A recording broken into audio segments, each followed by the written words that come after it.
si on s'en doutait plus ou moins, ça a quand même été un choc. On ne s'attendait pas quand même à une fermeture définitive. Et les gens, même au sein de l'entreprise, les salariés, tout le monde le vit mal. L'émotion des employés de NEC Computers à Angers était palpable cet après-midi lors du rassemblement d'une demi-heure devant leur entreprise. À l'annonce hier de la fermeture définitive du site et de la suppression de 334 emplois, les salariés ont eu du mal à reprendre le travail ce matin. Tout le monde est mal, quoi. Certaines personnes sont tristes. Il y en a à l'annonce de la direction hier pleurer, même sur les chaînes de production. J'en ai encore vu pleurer ce matin. Moi, ça allait faire 15 ans cette année que j'étais ici. Aujourd'hui, on prend une grosse claque, quoi. Malheureusement, je ne sais pas ce que je vais devenir dans les mois à venir. Vous, le travail qu'il y a dans le Maine-et-Loire, vous en doutez. Jean-Claude Antonini, maire d'Angers, et Christophe Béchu, président du Conseil général, ont rapidement réagi à cette annonce. Ils doivent rencontrer les représentants de NEC dès lundi. Je pense que les élus ont leur mot à dire sur ce qui se passe. Ils ont fait le nécessaire en 1994 pour faire venir Pacarbel et donc maintenant le groupe NEC. Il y a eu des efforts de fait de l'agglomération. Aujourd'hui, le site a été revendu à Acer. On ne sait pas combien ça a pu coûter. Mais en tout cas, aujourd'hui, nous, on n'est plus que locataires et demain, il n'y aura plus rien. Donc je pense qu'il y a un retour des choses à avoir vis-à-vis du bassin d'emploi. Donc effectivement, les élus, ils doivent nous aider pour retrouver un espoir. Dès mardi, la direction de NEC et les représentants syndicaux entameront les négociations. Les premiers départs pourraient avoir lieu avant les grandes vacances. Quant à la fermeture définitive du site, elle pourrait se faire en mars 2010.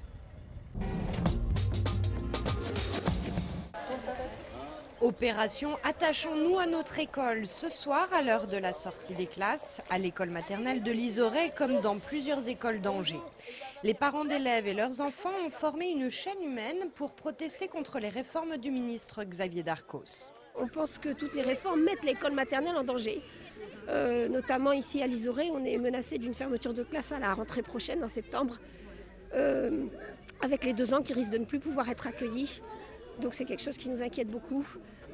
Ici à Lizoret, on a la chance d'avoir l'atelier passerelle qui est mis en place, qui permet aux enfants de rentrer en classe plus sereinement. Et tout ça, ça va être remis en cause. Mardi dernier, les parents d'élèves du groupe scolaire Lizoret ont été reçus par l'adjoint de l'inspectrice d'académie.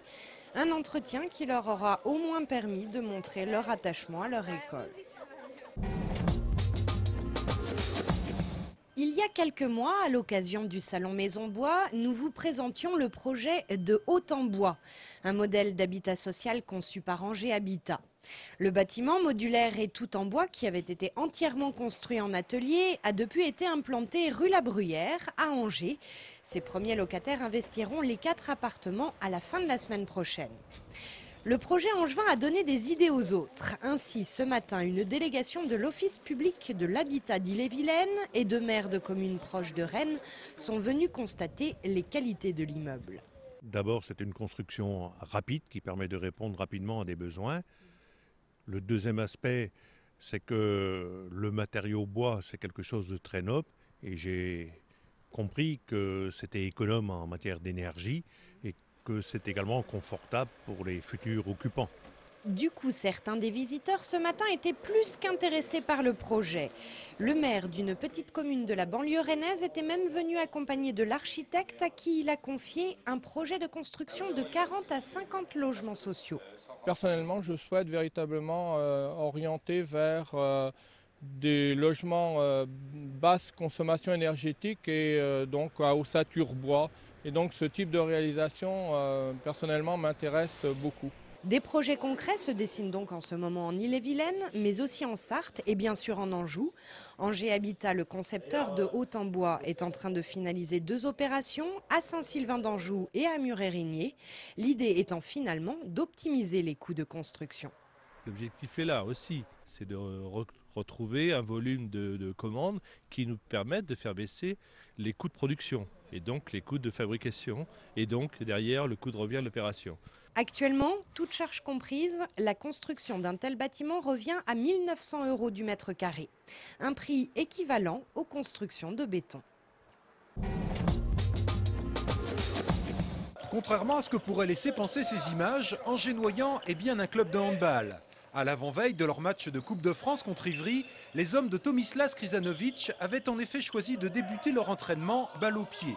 Mais dimanche après-midi, à partir de 16h, salle Jean-Bouin, c'est bien de toute l'habileté de leurs mains dont ils auront besoin pour faire chuter l'US Ivry, actuel 4e du championnat de D1. Connaissant un petit peu les Lascars, en les bousculant, s'il y a la place de gagner, on ne se gênera pas. Donc après, on va jouer ce match à fond. Ça passe, tant mieux. Ça passe pas, ce ne sera pas un drame. On fera quand même la fête et puis tout ira bien, quoi. Et malgré les 2 divisions d'écart entre les 2 formations, l'entraîneur Noyen-Angevin pense que son équipe a les moyens de réussir l'exploit. Il y a beaucoup de paramètres que dans un match, c'est un match de coupe qui joue. Le gardien peut peut-être pas avoir son jour, ou un autre il peut avoir un jour. Voilà, on a remporté le premier prix de la Coupe de France de la boulangerie à Lyon. Depuis une semaine, les clients n'hésitent pas à applaudir dès demain leur boulanger. Christophe Gégou peut en effet avoir le sourire puisqu'il vient de remporter la Coupe de France de la boulangerie dans un haut lieu de la gastronomie. À Lyon, avec 2 coéquipiers, Christophe a mis la main à la pâte pendant plus de 7h30 avant de pouvoir savourer son succès. Ils annoncent la première place et là ça a été un moment magique parce que tous les 3 on s'y attendait pas et là pour moi particulièrement, j'étais très ému et c'était vraiment un moment inoubliable. Formé par Michel Galloyer, à 32 ans, Christophe gère désormais 3 greniers à pain. Parmi ses boutiques, il dirige cette boulangerie angevine située dans le quartier de la Roseraie. Alors, malgré ce concours remporté, il n'a pas le temps de se reposer sur ses lauriers. Mon but, c'est de toujours surveiller la qualité et puis de voir s'il n'y a pas de soucis au niveau du personnel, voir si tout se passe bien au niveau du magasin et au niveau du laboratoire. Au total, Christophe gère plus d'une vingtaine de salariés. Marie est apprentie ici depuis août dernier et pour elle, cette récompense couronne tout le talent du chef. Ça prouve qu'il est doué dans son métier et donc justement ça représente un gage de qualité oui, pour la maison et pour toute l'équipe. Christophe Gégou semble bien parti pour réussir une belle carrière de boulanger. D'ailleurs, il ne compte pas s'arrêter en si bon chemin, il compte bien tenter le concours du meilleur ouvrier de France.